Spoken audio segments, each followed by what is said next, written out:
전능하사 천지를 만드신 하나님 아버지를 내가 믿사오며 그 외아들 우리 주 예수 그리스도를 믿사오니 이는 성령으로 잉태하사 동정녀 마리아에게 나시고 본디오 빌라도에게 고난을 받으사 십자가에 못 박혀 죽으시고 장사한 지 사흘 만에 죽은 자 가운데서 다시 살아나시며 하늘에 오르사 전능하신 하나님 우편에 앉아 계시다가 저리로서 산자와 죽은 자를 심판하러 오시리라. 성령을 믿사오며 거룩한 공예와 성도가 서로 교통하는 것과 죄를 사하여 주시는 것과 몸이 다시 사는 것과 영원히 사는 것을 믿사옵나이다. 아멘. 베스도가 대답하여 바울이 가이사랴에 구류된 것과 자기도 멀지 않아 떠나갈 것을 말하고 또 이르되 너희 중 유력한 자들은 나와 함께 내려가서 그 사람에게 만일 옳지 아니한 일이 있거든 고발하라 하니라. 베스도가 그들 가운데서 8일 혹은 10일을 지낸 후 가이사랴로 내려가서 이튿날 재판 자리에 앉고 바울을 데려오라 명하니. 아멘. 할렐루야. 오늘은 베스도가 가이사랴에서 행한 일이라는 말씀의 주제로 사도행전 25장 4절에서 6절 말씀 중심으로 이 새벽에 말씀을 전하도록 하겠습니다. 지난 시간에는 벨릭스에 이어 베스도 부임 이후 이루어진 일을 다루었습니다.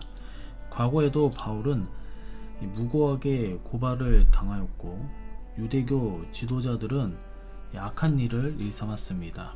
그리고 심지어 매복해서 바울을 죽이려고 했습니다. 그러나 새로 부임한 총독 베스도는 바울을 보호해 주었습니다. 이제 오늘 본문은 베스도가 바울을 가이사랴로 데려가서 행한 일이 무엇이었는지를 다루고자 합니다. 여기서 베스도가 한 일은 세상 주권자들이 행하여야 할 일이 무엇인지를 보여주는 내용으로 요약되고 있습니다. 첫 번째로 재판 자리에 앉고 바울을 데려오라 하였다.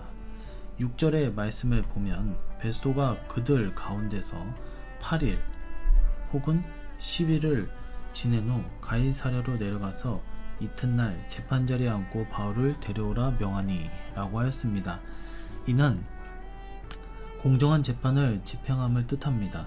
본래 유대인들은 사내들인 공회에서 멋대로 바울을 재판해 주기로 하였으나 베스도는 로마 시민을 함부로 유대인 종교 집회에서 재판하는 것을 용인하지 않고 공정한 절차를 거쳐 재판받게 하는 내용이었습니다. 여기서 재판으로 번역된 원문 표현은 켈리오라는 단어를 쓰는데 이는 명령하다, 주장하다 등의 의미를 갖습니다. 베스도는 재판관으로 명령하고 주장하는 자리에 섰고 거기서 합당한 재판을 진행해야 했습니다. 레위기서 19장 15절의 말씀을 보면 너희는 재판할 때에 불의를 행하지 말며 가난한 자의 편을 들지 말며 세력 있는 자라고 두둔하지 말고 공의로 사람을 재판할지며. 성경은 구속사를 다루면서 사람들의 삶에 있어 여러 중요한 내용들도 다루고 있습니다. 왕이나 관원, 재판관 등이 그것입니다. 그들을 통해 사람들의 삶, 세상이 바르게 서느냐 그 여부가 결정되기 때문입니다.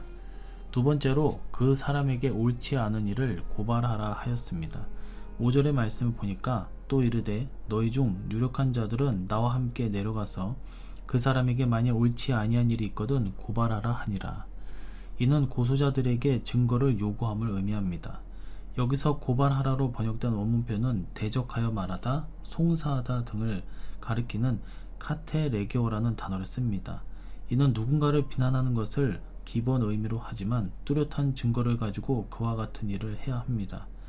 출애굽기 23장 2절의 말씀을 보니까 다수를 따라 악을 행하지 말며 송사의 다수를 따라 부당한 증언을 하지 말며. 이 증거가 있어야 고발도 가능합니다. 베스도는 고발자들에게 증거를 요구하는 말을 하였습니다. 말씀을 맺도록 하겠습니다. 앞서도 다루었듯 성경은 구속사를 말하지만 일반 은총, 그 중에 중요한 제도나 내용을 소홀히 여기지는 않습니다. 재판의 경우 한 사람의 운명을 결정할 뿐만 아니라 그 공동체가 바로 서느냐, 그렇지 못하느냐 그 여부를 결정하기도 합니다. 그래서 이 문제에 대해 성경은 재판을 결정하는 일, 재판을 주관하는 재판장의 역할에 대해 여러 다각도에서 강조하고 있습니다. 이 같은 성경의 재판에 대한 내용은 최후 심판, 즉 예수님의 재림 심판 앞에서 우리가 어떠한 삶을 살아야 할지 또 다른 사람들을 판단하는 문제에 대해 철저히 공의로워야 함을 되새기게 합니다. 저와 여러분은 오늘 말씀을 통해서 세상 재판에 지금 나와 있는 바울을 보며 영적인 측면의 재판도 그 심판도 바라볼 수 있는 저와 여러분 되시기를 간절히 소망하며 기도하도록 하겠습니다. 하나님 아버지, 오늘 바울의 모습을 보면서 하나님의 말씀, 주님의 그 복음을 전파한 가운데 같은 동족이었던 유대인들의 끊임없는 괴롭힘과 방해로 인하여 복음이 막히는 듯 하지만 바울을 음해하고 또한 죽이려고 하는 모든 계획들이 하나님의 은혜 가운데에 막아지고 오히려 세상의 것들이 바울을 보호하는 모습을 보면서 우리가 하나님만 붙들고 하나님을 위해서 살아가는 자들이 되게 하여 주시옵시고, 세상 사람들의 마음은 언제든지 바뀔 수 있고, 또 우리가 복음을 들고 저 세상에 나가 전파할 때에 수많은 악한 것들이 우리를 괴롭힌다는 것을 다시 한번 깨닫게 됩니다.